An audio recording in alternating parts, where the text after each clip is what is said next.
ஊடக நண்பர்களுக்கு வணக்கம். கோவை மக்கள் சேவை மையத்தின் சார்பாக கோவை தெற்கு சட்டமன்ற தொகுதிக்கு உட்பட்ட மகளிர்களுக்காக வளம் என்கின்ற திட்டத்தை துவக்கி இருக்கிறோம். இந்த வளம் என்கின்ற ப்ராஜெக்ட் வாயிலாக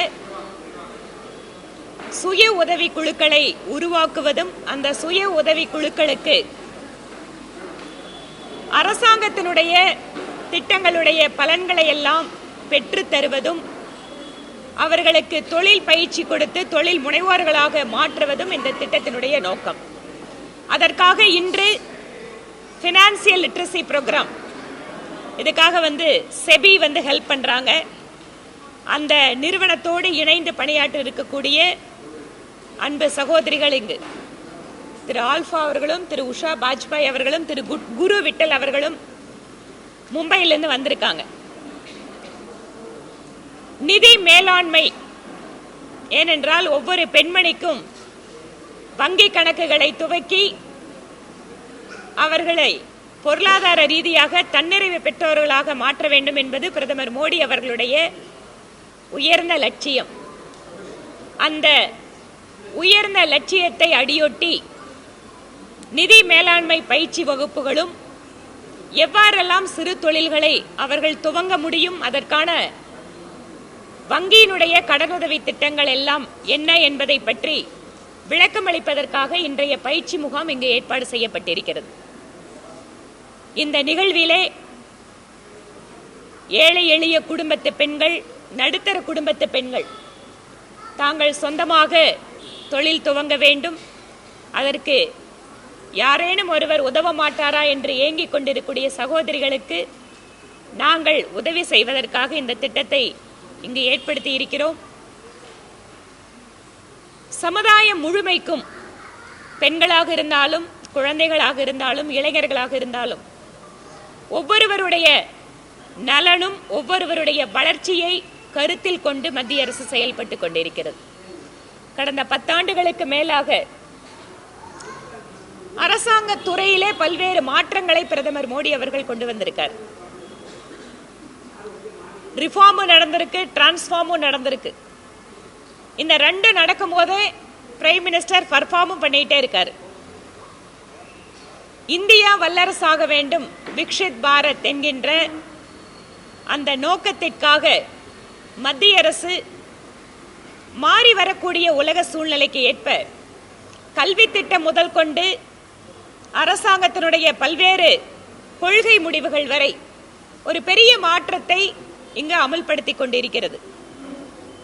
அந்த வகையிலே பெண்களுக்காக மட்டுமல்ல, புதிய கல்விக் கொள்கை என்பதன் வாயிலாக இந்திய நாட்டில் இருக்கின்ற மாணவர்கள் அத்தனை பேரும் ஒரே மாதிரியான தரத்தோடு கல்வி பயில வேண்டும், உள்ளூரினுடைய தேவைகளை புரிந்து கொண்டு அந்த தொழில்களை எல்லாம் கற்றுக்கொள்வதற்கான வாய்ப்பு.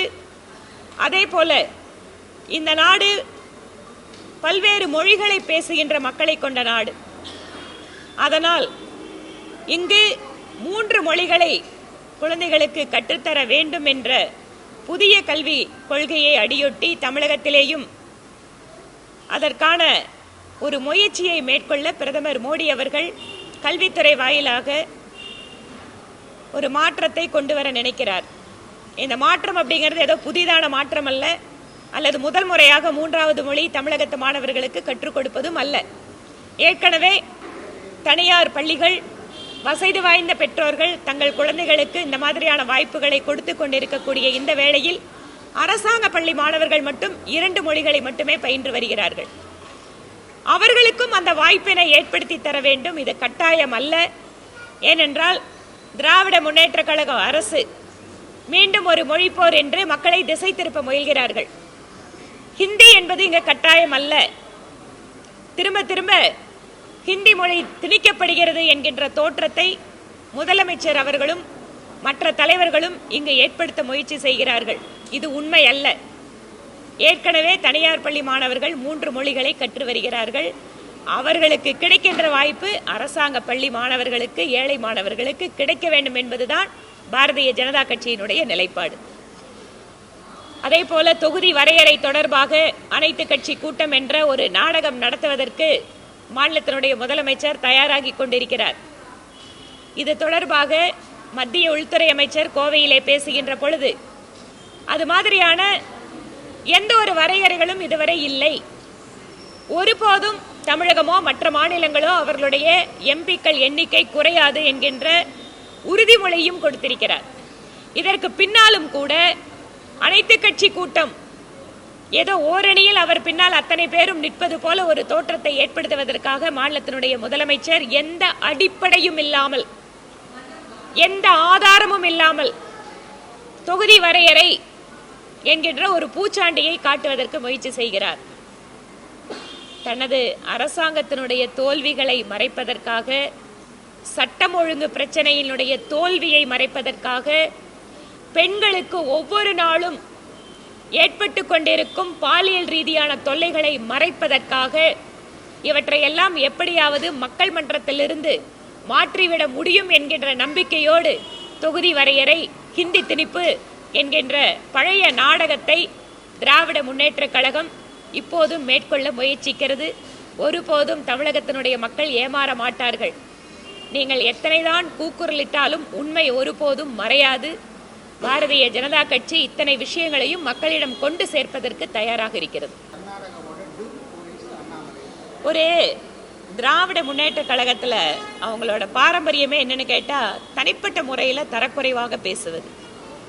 ஒரு இந்திய ஆட்சி பணியிலே அதுவும் தன்னோட கரியர்ல ஒரு நல்ல பெயரை எடுத்தவர் திரு அண்ணாமலை அவர்கள். ஒரு அரசு உயர் பதவியில் தகுதி வாய்ந்த இடத்தில் இருக்கக்கூடிய, அதுவும் ஒரு தேசிய கட்சியினுடைய மாநில தலைவரை பார்த்து இந்த அளவிற்கு ஒரு தரம் தாழ்ந்த விமர்சனங்களை எல்லாம் இவர்கள் வைக்கிறார்கள் என்றால் அவங்களோட தரம் அவ்வளவுதான்.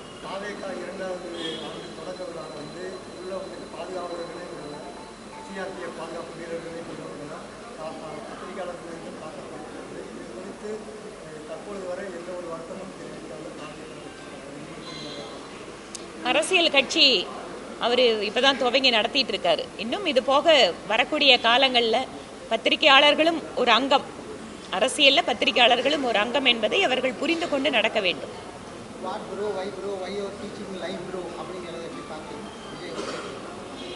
ப்ரோ அதெல்லாம் அவங்கெல்லாம் ஆன்சர் பண்ணுவாங்க ப்ரோ.